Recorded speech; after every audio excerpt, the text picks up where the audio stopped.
السلام علیکم ورحمۃ اللہ وبرکاتہ۔ اعوذ باللہ من الشیطان الرجیم، بسم اللہ الرحمن الرحیم۔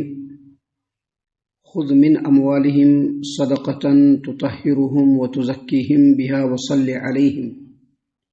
علیہم ان صلاتک سکن لہم واللہ سمیع علیم۔ الم یعلموا ان اللہ هو یقبل التوبۃ عن عبادہ وَيَأْخُذُ الصَّدَقَاتِ وَأَنَّ اللَّهَ هُوَ التَّوَّابُ الرَّحِيمُ۔ اے نبی صلی اللہ علیہ وسلم، آپ ان کے مالوں میں سے صدقہ لیجئے، آپ اس کے ذریعے انہیں پاک کیجئے، ان کا تزکیہ کیجئے اور ان کے لیے دعا کیجئے۔ بے شک آپ کی دعا ان کے لیے سکون اور اطمینان کا باعث ہے، اور اللہ تبارک و تعالیٰ سننے والا اور جاننے والا ہے۔ کیا یہ لوگ نہیں جانتے کہ بے شک اللہ تبارک و تعالیٰ اپنے بندوں کے توبہ کو قبول فرماتا ہے اور ان سے صدقات لیتا ہے، اور بے شک اللہ تبارک و تعالیٰ توبہ قبول کرنے والا اور رحم فرمانے والا ہے۔ محترم سامعین کرام، سورۃ التوبہ سورہ نمبر 9 اور اسی سورت سے آیت نمبر 103 اور 104، 103 104، یہ دو آیات آپ کے سامنے تلاوت کی گئی، اور دونوں آیتوں کا ترجمہ بھی باذن اللہ بفضل اللہ آپ کی خدمت میں پیش کیا گیا۔ سامعین کرام، جو پہلی آیت کریمہ آپ کے سامنے پیش کی گئی، اس میں اللہ تبارک و تعالیٰ نے اپنے پیارے رسول محمد عربی صلی اللہ علیہ وسلم کو یہ حکم دیا کہ آپ ان کے مالوں سے، مسلمانوں کے مالوں سے زکوٰۃ قبول کیجئے، ان کو لیجئے اور ان کو قبول کر کے، ان کے مالوں سے زکوٰۃ کو قبول کر کے ان کو ظاہری اور باطنی طور پر ان کو پاک کیجئے، ان کے لیے دعا کیجئے، کیونکہ آپ کی دعا ان کے لیے سکون اور اطمینان کا باعث ہے۔ سامعین کرام، اس آیت کریمہ کے تعلق سے سب سے پہلے ہم آپ کے سامنے یہ بات واضح کر دیں کہ اس آیت کریمہ میں جو حکم ہے وہ عام ہے، نبی صلی اللہ علیہ وسلم کے زمانے کے ہوں یا نبی صلی اللہ علیہ وسلم کے زمانے کے بعد کے لوگ ہوں، جو مسلمان ہوں گے اور جن کے پاس اللہ تبارک و تعالیٰ نے زکوٰۃ کے نصاب کے مطابق مال دیا ہوگا، ان کو زکوٰۃ دینا بالکل فرض ہے اور واجب ہے۔ نبی صلی اللہ علیہ وسلم کو یہ حکم دیا گیا ہے کہ آپ ان کے مالوں سے زکوٰۃ لیجئے۔ اب نبی صلی اللہ علیہ وسلم نہیں ہے اور ان کے مقام پر خلیفہ ہے، خلیفۃ المسلمین، ان کو بھی زکوٰۃ ادا کرنا ہے۔ اگر ذمہ دار ہے تو ان کو بھی زکوٰۃ ادا کرنا ہے۔ کوئی نہیں ہے پھر بھی زکوٰۃ کے جو مصارف ہیں وہاں پر مسلمان کو زکوٰۃ ادا کرنا ہے۔ یہاں پر اس آیت کریمہ میں اللہ تبارک و تعالیٰ نے فرمایا خذ من اموالہم، اے نبی صلی اللہ علیہ وسلم آپ مسلمانوں کے مالوں میں سے زکوٰۃ لیجئے۔ یہاں پر اموالہم سے بعض لوگوں نے یہ سمجھا کہ وہ کچھ لوگ ابو لبابہ بن عبد المنذر اور ان کے جو ساتھی جنہوں نے گناہوں کا اعتراف کیا تھا، جنہوں نے نافرمانی کا اعتراف کیا تھا، انہی لوگوں کے بارے میں یہ خاص ہے، لیکن ایسا نہیں ہے۔ بعض لوگ نبی صلی اللہ علیہ وسلم کے وفات پاتے ہی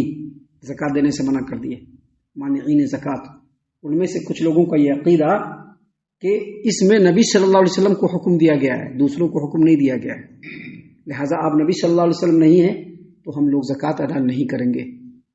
ابو بکر صدیق رضی اللہ عنہ اور تمام صحابہ کرام نے ان کی اس غلط تعویل اور فاسد عقیدے کو رد کر دیا اور ان لوگوں کے ساتھ جہاد کیا، یہاں تک کہ وہ لوگ زکوٰۃ ادا کرنے لگے۔ محترم سامعین کرام، ابو بکر صدیق رضی اللہ عنہ نے تو یہاں تک کہہ دیا، صحیح البخاری کتاب الزکوٰۃ کی روایت کے مطابق، کہ اگر کوئی آدمی نبی صلی اللہ علیہ وسلم کو ایک بکری کا بچہ بھی زکوٰۃ میں دیتے تھے، اور صحیح البخاری کتاب الاعتصام کی ایک روایت کے مطابق اگر کوئی آدمی جانور کے گلے میں ڈالنے والی رسی جو وہ زکوٰۃ کے طور پر نبی صلی اللہ علیہ وسلم کو دیا کرتے تھے،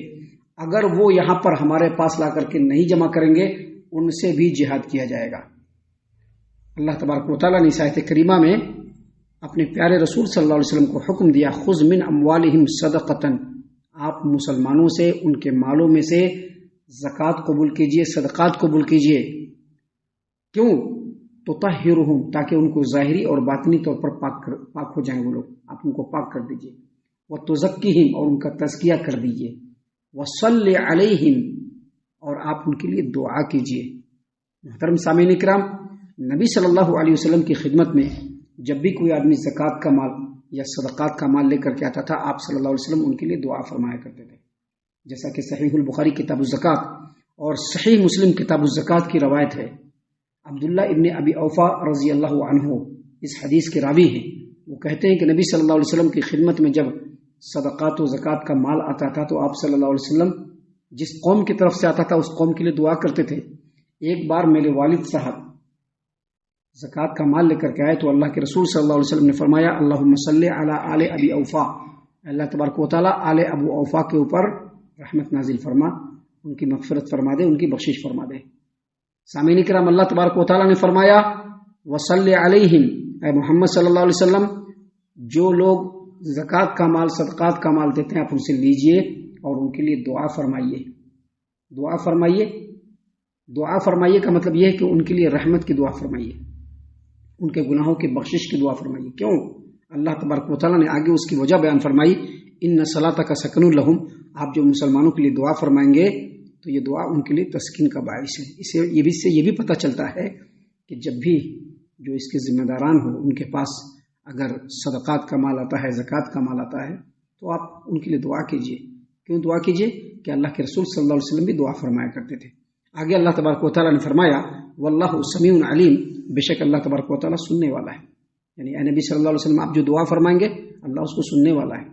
اور علیم اور اللہ تبارک و تعالیٰ جاننے والا ہے۔ کیا مطلب؟ مطلب یہ کہ کون آپ کی دعاؤں کا مستحق ہے، اللہ اس کو بھی جاننے والا ہے۔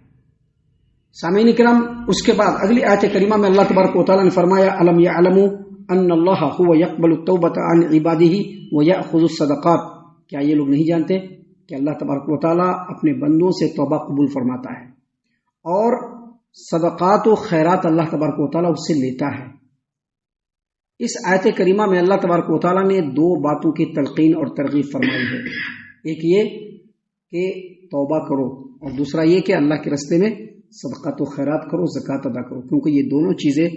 انسانوں کے گناہوں کو مٹانے والے اور انسانوں کی زندگی میں برکت عطا فرمانے والے۔ اللہ تبارک و تعالیٰ نے اس آیت کریمہ میں یہ بھی فرمایا کہ جو بندہ اللہ تبارک و تعالیٰ کے حضور میں اپنے گناہوں کی توبہ کرتا ہے اللہ تعالیٰ اس کی توبہ کو قبول فرما لیتا ہے، اور جو بندہ اپنے حلال مال سے اللہ تبارک و تعالیٰ کے راستے میں خرچ کرتا ہے اللہ تعالیٰ اس کو اپنے داہنے ہاتھوں سے قبول فرماتا ہے، قبول فرما کر کے اس کی پرورش فرماتا ہے، جیسی انسان اپنے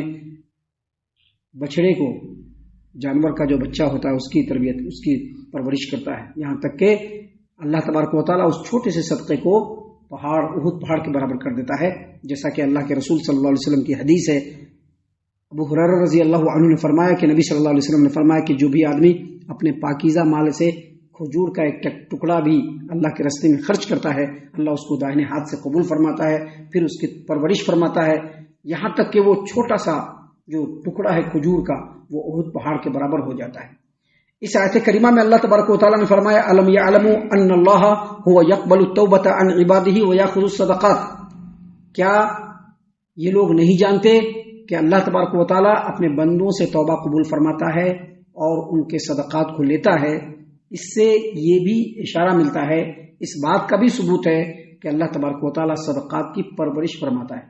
اللہ تعالیٰ نے قرآن کریم سورۃ البقرہ میں اللہ تبارک و تعالیٰ نے فرمایا یمحق اللہ الربا ویربی الصدقات، اللہ تبارک و تعالیٰ سود کو مٹا دیتا ہے، نیست و نابود کرتا ہے، اور صدقات کو اللہ تبارک و تعالیٰ بڑھاتا ہے، اس کی پرورش فرماتا ہے۔ حافظ ابو جعفر ابن جریر طبری رحمہ اللہ نے تفسیر الطبری کے اندر فرمایا ہے کہ سیدنا عبداللہ بن مسعود رضی اللہ عنہ سے روایت ہے کہ صدقہ کرنے والا جب کسی سائل کے ہاتھ میں صدقہ دیتا ہے تو ایسے نکال کر کے صدقہ دیتا ہے، اس کے ہاتھ میں دینے سے پہلے وہ صدقہ اللہ تبارک و تعالیٰ کے ہاتھ میں چلا جاتا ہے۔ اسی چیز کو اللہ تبارک و تعالیٰ نے یہاں پر فرمایا الم یعلموا ان اللہ هو يقبل التوبۃ عن عباده ويأخذ الصدقات، کیا ان لوگوں کو معلوم نہیں ہے کہ بے شک اللہ تبارک و تعالیٰ اپنے بندوں کی توبہ قبول فرماتا ہے، وہی صدقات لیتا ہے، اور بلا شبہ اللہ تبارک و تعالیٰ بہت زیادہ توبہ قبول کرنے والا اور بہت زیادہ لوگوں پر رحم فرمانے والا ہے۔ ہم اللہ سے دعا کرتے ہیں کہ اللہ تعالیٰ ہم تمام کو ان تمام باتوں کے اوپر خوب غور و فکر اور تدبر کرنے کے ساتھ ساتھ ان باتوں کے اوپر عمل کرنے کی بھی توفیق عنایت فرمائے، آمین۔ اللہ تعالیٰ ہم تمام کو صحیح معنوں میں پکا سچا مومن مسلمان بنائے، اللہ اور اس کے رسول صلی اللہ علیہ وسلم کی اطاعت و فرما برداری کرنے والا بنائے۔ صحابہ کرام رضی اللہ عنہم کے طریقے پر چلنے والا بنائے، جنت الفردوس میں جگہ عطا فرمائے۔ اے اللہ ہم تمام کو جہنم سے پناہ دے، اے رب العالمین ہم تمام کو جہنم سے پناہ دے، اے مالک الملک ہم تمام کو جہنم سے پناہ دے، آمین یا رب العالمین، وما علینا الا البلاغ المبین۔